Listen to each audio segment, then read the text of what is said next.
Une enfance bien différente du commun des mortels. Des Tudors jusqu'au Windsor, l'éducation des enfants royaux a bien changé. Si sur certains aspects, comme favoriser l'aîné par rapport aux plus jeunes, certaines règles sont restées les mêmes, la façon dont William et Kate élèvent George, Charlotte et Louis aujourd'hui n'a absolument rien à voir avec les méthodes de leurs ancêtres.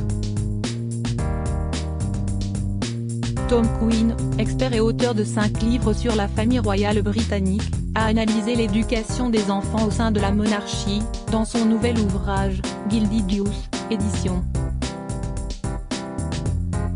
Bitteback Publishing.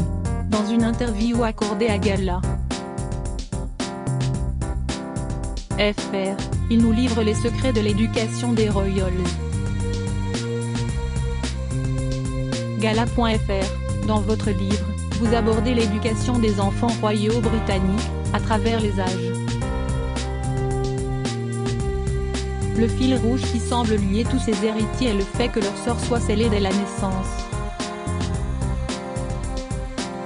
Vous écrivez, le seul fait que la naissance leur offre le statut et l'opulence, entraîne chez les enfants royaux un manque évident d'ambition et de volonté. Il est impossible de sortir de cette cage dorée ?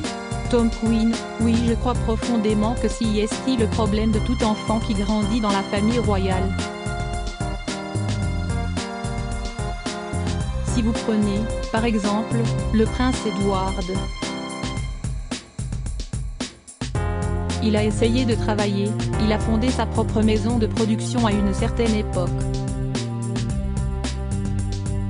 Et lorsqu'il décrochait des contrats, les gens disaient à CST tout ce qu'il sait faire ou il y arrive parce qu'il est un membre de la famille royale et il se sert de son statut. CST impossible de s'en sortir. Dès qu'ils naissent, ils savent qu'ils ne pourront jamais échapper à leur destin, quoi qu'ils fassent.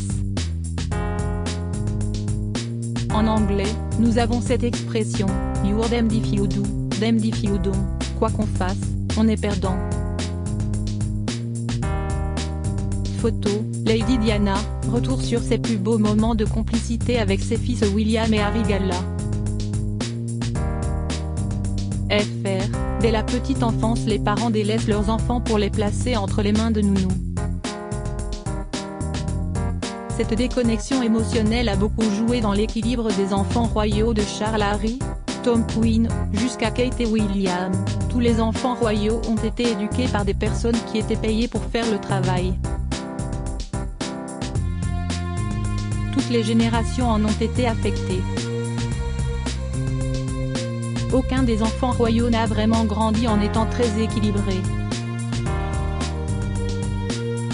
Et cela s'est retrouvé dans la façon dont ils ont mené leur vie amoureuse ensuite. Charles a eu désespérément besoin de cette figure maternelle qu'ouest Camilla, Harry a eu besoin du caractère extraverti de Meghan, etc. Gala.fr, l'autre gros problème CST évidemment cette éternelle compétition entre l'héritier et le ou les suppléants. Tout est joué d'avance.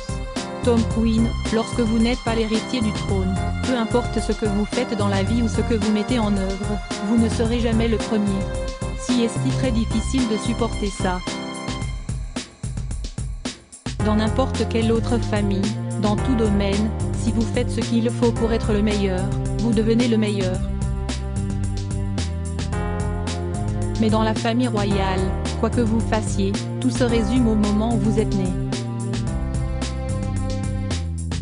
CST une cage dorée, vous ne pouvez pas en sortir, il y a de l'argent, les gens vous font la révérence, mais ça reste une cage.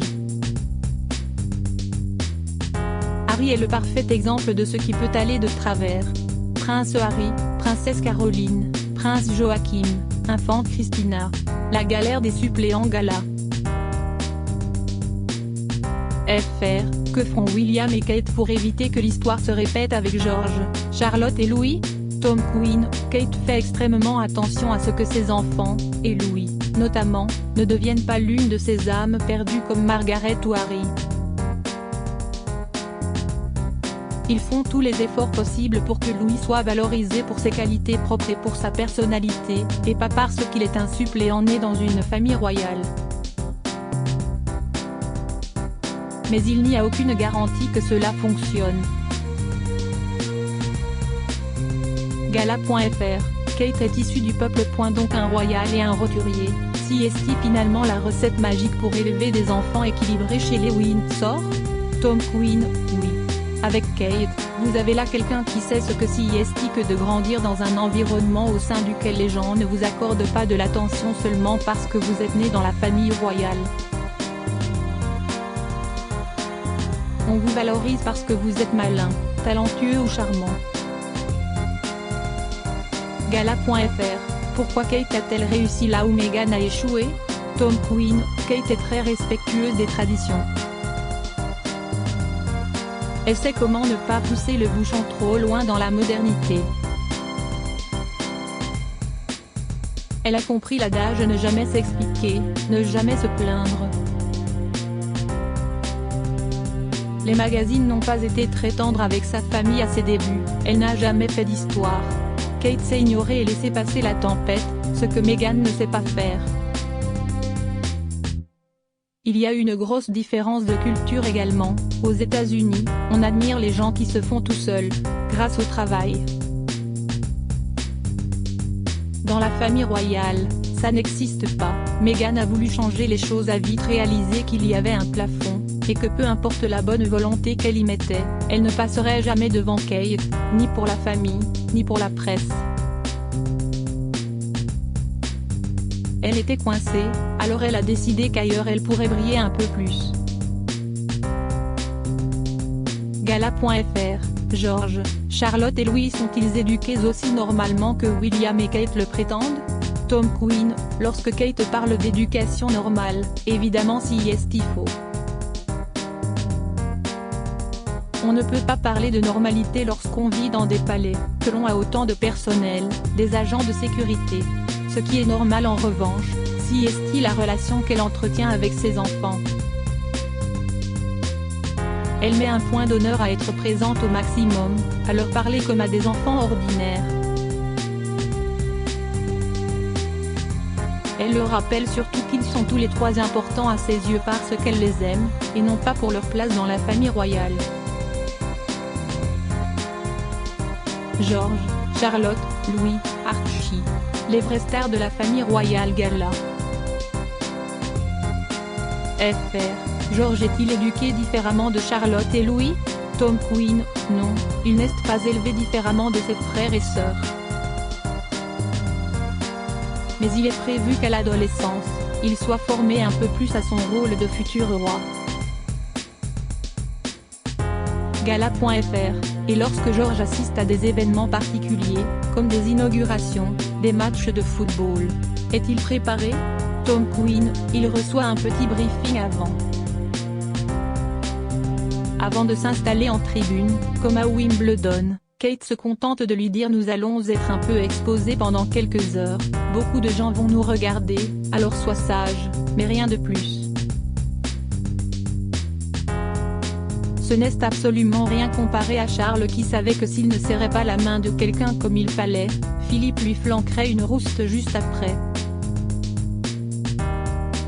Charles n'a jamais eu le droit d'être un enfant. Kate sait très bien jouer sur le charme de George, Charlotte et Louis. Lorsqu'elle les laisse courir, elle sait que les invités seront séduits et attendris par eux. Gala.fr, comment Archie et Lilibet vont-ils évoluer aux États-Unis, loin de la famille royale? Tom Queen, cela va être très difficile pour eux. Archie et Lilibet vont grandir près de Los Angeles dans un environnement où la majorité de leurs voisins sont des enfants de célébrités. Mais alors que ceux-là ont des parents talentueux qui sont connus pour ce qu'ils font, Archie et Lilibet auront des parents connus simplement pour ce qu'ils sont. Meghan et Harry se sont lancés dans des activités caritatives en ne représentant plus rien du tout. Et ils n'ont eux-mêmes aucune expertise sur les sujets dont ils parlent. Leur image est désastreuse et Archie et Lilibet en pâtiront.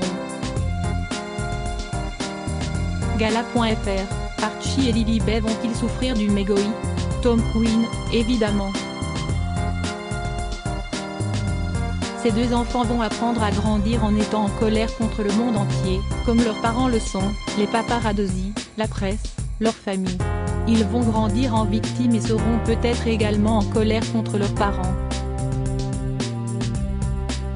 Ils ne pourront pas s'empêcher d'imaginer ce qu'il aurait pu être s'il avait été éduqué près de la famille royale, en travaillant pour la couronne avec tous les avantages que cela comporte, et leurs cousins près d'eux. Gala.fr, alors justement, entre les Sussex et les Wales, laquelle est la famille la plus normale finalement? Tom Quinn, sans conteste, les Wales.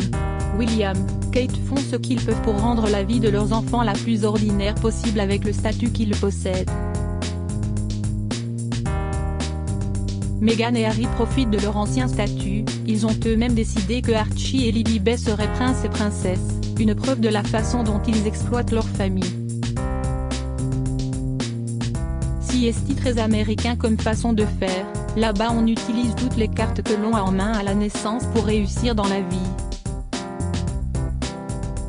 Mais ils utilisent également leurs enfants de façon commerciale. Imaginez-vous William et Kate utiliser le prénom de leur enfant pour fonder leur maison de production?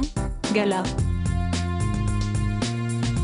FR, d'après vous, Meghan et Harry vont-ils assister au couronnement de Charles III et Camilla en famille? Tom Quinn, selon moi, cela représenterait une telle cassure, une telle insulte de ne pas y aller, que je pense qu'ils iront, même s'ils doivent ne rester que la journée au Royaume-Uni.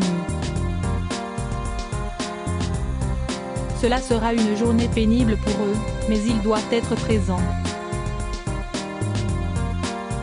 À mon avis, ils emmèneront leurs enfants mais ceux-ci n'iront pas à la cérémonie.